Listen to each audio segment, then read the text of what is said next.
Jangan lupa like, comment, and subscribe. Oke. Assalamualaikum warahmatullahi wabarakatuh. Ya, what's up guys? Balik lagi bersama Arman di Lontong TV channel. Dan gua tahu kalian pasti udah gak sabar pengen bukannya helm ya. Jadi gua pengen nge-review satu helm baru yang terbilang cukup viral ya, dari merek yang viral ya, yaitu ALV. Dan yang gue punya ini ALV Genos yang terbaru. Kardusnya kayak gini, minimalis banget ya, kayak kardus biasa lah ya. Background dasarnya coklat gitu, ada tulisan ALV helmet Genos ya, muridnya Saitama gitu. Jadi FPI aja ALV ini lagi laris banget ya di pasaran ya, terutama yang ALV Ultron ya, karena dia laku cuy, mirip-mirip sama apa NJS gitu. Mulai dari ALV Ultron, ALV Ultron Pro, Genesis, dan sekarang yang terbaru ALV Genos. Kita buka aja, oke? Nah kayak gitu. Karena gua gak punya donat, jadi penggantinya jadi pakai sarungnya aja kayak gini ya bentukannya ya. Ganteng gak coy? Gua pengen review jujur dari lu, ganteng gak segini? Ya ganteng lah ya. Jadi di ALV Genos ini ada dua versi ya. Yang pertama yang Bluetooth bawaannya, itu harganya sekitar 390, hampir 400.000 ya. Dan yang gua punya ini yang versi non Bluetooth, yang nggak ada Bluetoothnya, Bluetooth speakernya. Buat kalian yang belum paham nih, untuk yang versi Bluetooth itu, jadi kalau ketika kalian beli helm ini udah ada speaker Bluetoothnya di dalam dan udah ada tombolnya di sekitar sini gitu ya. Kalau yang versi non Bluetooth ini yang nggak ada tombol ininya ya, nggak ada speakernya gitu, jadi polos aja. Tapi dia masih ada fitur slot intercomnya cuy, jadi bisa ditempel intercom. Nah itu alasan pertama gua pengen beli yang versi non Bluetooth ini. Oke, kita bahas helm bagian luarnya dulu. Yang pertama, helm ini punya dua ventilasi di atas. Nah ini ventilasinya lumayan ya, modelnya slide in, buka dan tutup, dan buka dan tutup gitu. Dan ini punya dua exhaust ya, satu, dua, dan satu lagi exhaust di sini.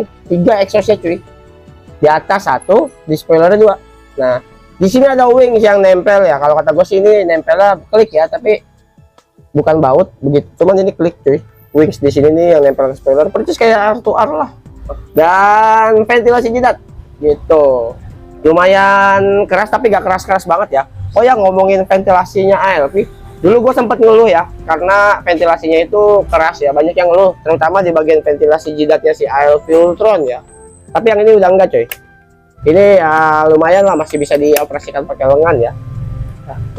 Ya walaupun secara dasarnya kalau gue bilang ya tetap keras gitu ventilasinya, tapi gak sekeras yang dulu kok. Ini udah benar-benar ada klik-klik suaranya gitu. Ini juga sama ada klik-kliknya, bisa didengar ya.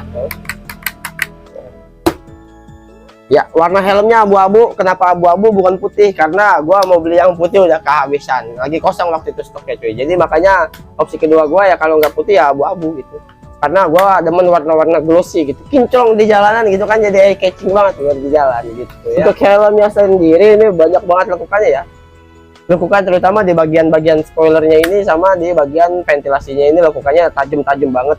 Dan untuk di batoknya sendiri ini kalau kata gua lekukannya lumayan kalem. Gak terlalu kelihatan, teman, ada lekukannya di sini itu. Jadi tetap kelihatannya helmnya agresif banget ya. Bagian luarnya kita bisa nemu winglet buat stopper visor. Terus ini nih yang gue demen, ini dia gak pakai karetlis ya, bagian bawahnya ini bener pakai plastik tuh. Tapi gue demen sih moncongnya, ada moncongnya begini ya, tuh kelihatan deh, cakep sih cuy. Kelihatan kayak helm premium ya, padahal harganya ya cuman gak sampai 300.000. Gue beli cuma 280.000 ini helm, murah termasuknya ya. Oh ya, untuk visor bawaannya ini clear ya. Tahu banyak yang beli, banyak yang punya. Bawaannya itu ada yang dapatnya smoke, ada yang dapatnya iridium silver, tapi gue dapatnya clear. Gue lebih demen clear begini sih, jadi kelihatan lebih kalem aja gitu. Terus di bagian luarnya lagi logo ALV-nya juga udah diminimalis banget, cuman ada di bagian jidat sama di bagian belakang. Gue demen coy ya. Jadi di samping ini udahlah polos, bagus lah, polos lah. Kecuali kalau misalkan emang yang motif ya, motif balap atau motif-motif apa gitu di Jepangan, nggak apa-apa lah. Di sini ada logo-logo buat mempercantik itu, biar makin rame. Tapi kalau untuk yang warna non motif atau yang solid-solid begini sih, gue lebih demen kayak gini sih sebenarnya. Cuman logo di jidat sama di belakang biar gak kayak iklan berjalan gitu ya. Oh ya, ngomongin visor, ini visornya ini benar-benar percis kayak dibikin kayak punya Artuar. Di sini ada tanduknya cuy. Cuman tanduknya ya begini doang gitu, gak setajam kan kalau yang Artuar kan begitu tuh tanduknya ya. Kalau dia enggak, cuman begini doang, turun. Mungkin karena biarin gak ngalingin ventilasi jidat kali ya. Itu sih tujuannya kalau kata gua. Karena kalau gua dari samping gini nih, dan dia kalau misalkan dipaksain lurus dia bakal nabrak ke ventilasi jidat cuy. Gitu. Makanya mungkin dibelokin ke sini gitu. Jadi untuk yang nanya visornya PNP gak sama ALV Ultron, jangan tanya gua ya, gua juga gak tahu coy, serius. Dan untuk bagian visornya sendiri gua demen ya, ada lekukannya bibir di sini nih. Lekukannya ada bibirnya di sini kecil, tapi gak terlalu gede ya, yang kelihatan cablak banget gitu. Dan lekukannya sih di sini gua demen nih. Untuk busanya sendiri ini udah pakai yang jala sampingannya ya, di sini pakai kain mesh kalau nggak salah nih. Terus helm ini juga udah slot intercom, jadi yang non Bluetooth ini, yang ALV Genos yang non Bluetooth ini udah dilengkapi dengan speaker, kantong speaker di sini. Aksennya plastik juga sama ya. ALV dari pertama ngeluarin ngerilis itu emang benar-benar dibikin aksen plastik di sini. Buat demen ya. Jadi benar-benar kayak kelihatan helm premium gitu, helm mahal. Padahal murah harganya cuy. Untuk karet listnya ini terbilangnya udah lumayan cakep sih di sini. Karet list yang ada talang airnya, jadi ketika mutuk visor ini gue lihat ini rapet coy. Tapi gak tahu sih, gue belum ngetes red pas lagi hujan gitu. Belum nemu hujan soalnya di jalan pas lagi pakai helm ini gitu. Jadi benar-benar minimalis ya. Di sini pakainya plastik bawahnya. Plastik PP ya ini, tapi tebal sih ini kalau gue lihat. Nah, yang di sininya pakai karet list gitu, nyampe samping. Jadi ini benar-benar pas ditutup begini visornya rapi. Oh ya, FYI ya. Buat yang nanya, visornya kayaknya sih gak PNP ya, karena gue lihat di sini dudukan resetnya udah berbeda sama yang dipakai si ALV Ultron cuy. Tuh, ini modelan baru ya, resetnya baru, beda sendiri nih, gak tahu nih masuknya ke helm apa, tuh PNP-nya ke helm apa, karena gue belum nyoba gitu ya. Nah, jadi untuk ukuran sendiri ini yang gue beli M ya, sesuai sama kepala gue, karena gue nyari ukuran S gak ada gitu. Kalau pas pakai ALV Ultron, M itu ngepres di bagian pipi cuy. Tahu dah kalau yang ini. Ya kita langsung masuk aja ke fittingnya ya. Ini helm katanya sih kalau banyak yang bilang kopong di bagian leher sini ya nih coy.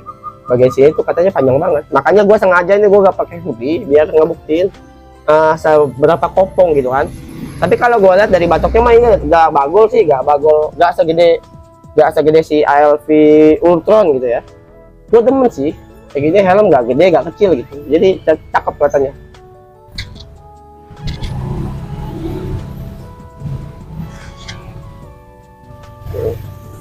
Ini dia fitting ALV Genos non Bluetooth ukuran M. Oh, ini yang gue rasain. Ada gap longgar di sini, jadi bisa gue pastiin ini emang bener-bener apa ya, ukuran M-nya kayaknya ya.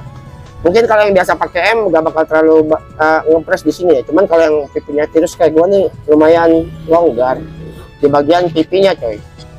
Nah, kalau untuk di bagian kepalanya ini berasa di kiri kanannya ini ngepas, tapi di belakangnya kayak ada yang longgar gitu. Jadi sedikit apa ya, sedikit oblak ya. Nah, kayak gini fittingnya.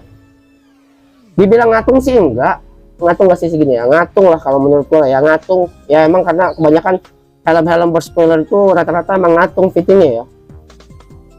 Udah kayak fittingnya NJS yang tenggelam gitu, karena mungkin gue tahu yang bikin ini ngatung karena mungkin dari dimensi batoknya yang kecil gitu ya.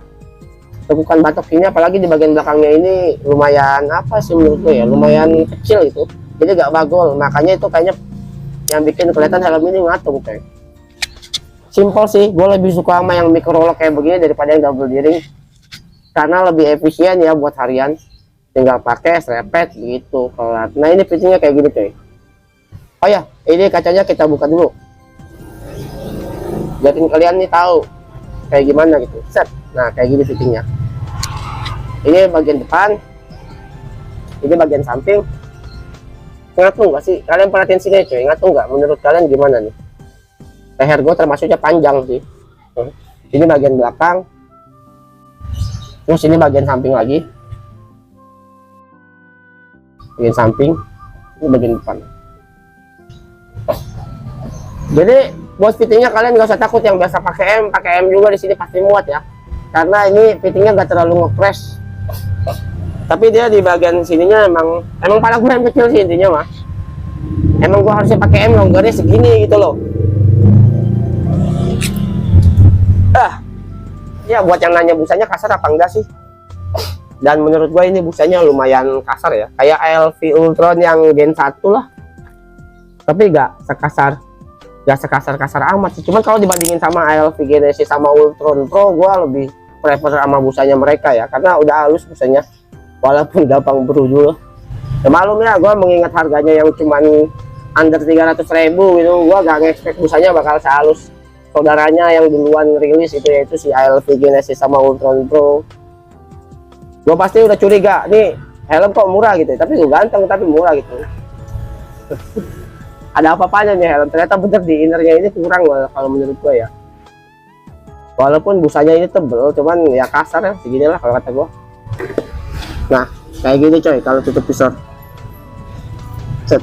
Ganteng gak sih kayak gini? Waduh, badan kurus ya pakai helm border kayak gini ya, kayak apa ya, kayak toge jadinya.